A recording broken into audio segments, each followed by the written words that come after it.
बिस्मिल्लाहिर्रहमानिर्रहीम। अस्सलाम वालेकुम व्यूवर्स। आज का हमारा टॉपिक है सेलुलर ऑर्गेनाइजेशन। सेलुलर ऑर्गेनाइजेशन में हमारे जो सेल है उसके बारे में क्या जो कुछ बताया गया वो हम आज पढ़ने वाले हैं। First of all 5 major groups हैं।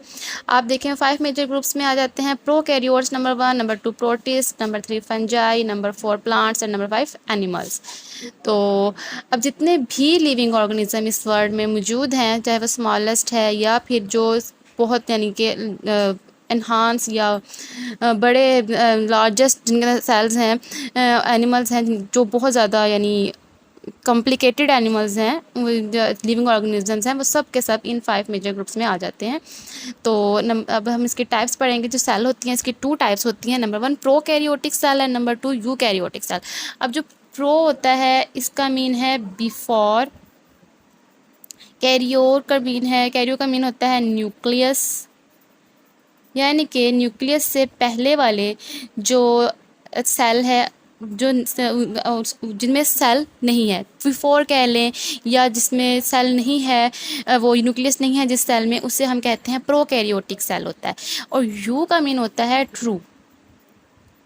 ट्रू और कैरियो का मीन आपको मैंने बता दिया, न्यूक्लियस। अब जिस सेल के अंदर जो है ट्रू न्यूक्लियस मौजूद है उसे हम कहते हैं यूकैरियोटिक सेल, और जिनके अंदर क्लियर वाजिया यानी या फिर न्यूक्लियस है ही नहीं उनको हम प्रोकैरियोटिक सेल कहते हैं। और जो वो ये एनिमल्स होते हैं उन्हें हम कहते हैं प्रोकैरियोट्स,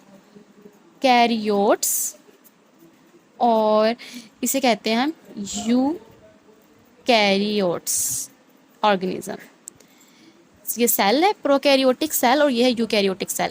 प्रोकैरियोटिक सेल में जो आ जाते हैं वो होते हैं, उनकी एग्जांपल मैं आपको बता रही हूँ, वो है बैक्टीरिया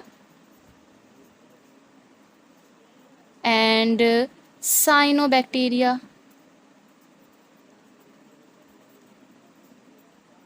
और जो यूकैरियोटिक सेल हैं इसमें आ जाते हैं प्लांट्स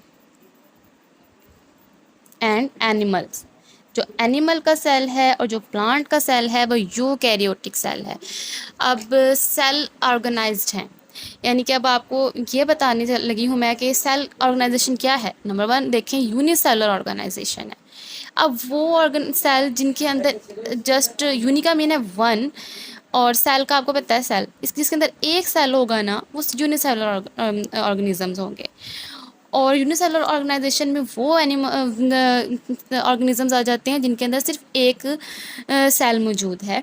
और कॉलोनियल में वो जो जिन सेल्स ने एक आपस में दूसरे कॉलोनी बना कर रह रहे हैं। यूनिसेलुलर में आ जाते हैं प्रोकैरियोट्स आ जाते हैं यूनिसेलुलर में, और या फिर ये आप कह सकते हैं बैक्टीरिया वगैरह, प्रोटिस्ट वगैरह। और कॉलोनियल की एग्जांपल में है वॉल्वक्स।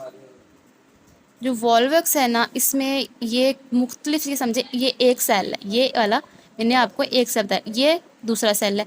अभी काफ़ी सारे सेल्स आपस में एक दूसरे के साथ कॉलोनी बना कर रह रहे हैं, तो ये एक कॉलोनियल ऑर्गेनाइजेशन हो जाएगी इनकी। और फिर दूसरा इसके बाद है multicellular organisation. Multicellular में बहुत सारे सेल्स मौजूद हैं, एक ऑर्गेनिज्म के अंदर ही बहुत सारे सेल मौजूद हैं, इसे हम मल्टी सेलुलर ऑर्गेनाइजेशन या मल्टी सेलुलर ऑर्गेनिज्म कहेंगे। फॉर एग्जाम्पल प्लांट सेल और एनिमल सेल। अब आप देखें हमारे पास एग्जाम्पल मौजूद है मस्टर्ड प्लांट और फ्रॉग। ये है ब्रासिका कंपेस्टरिस और ये है राना टिग्राइना, इसका साइंटिफिक नेम।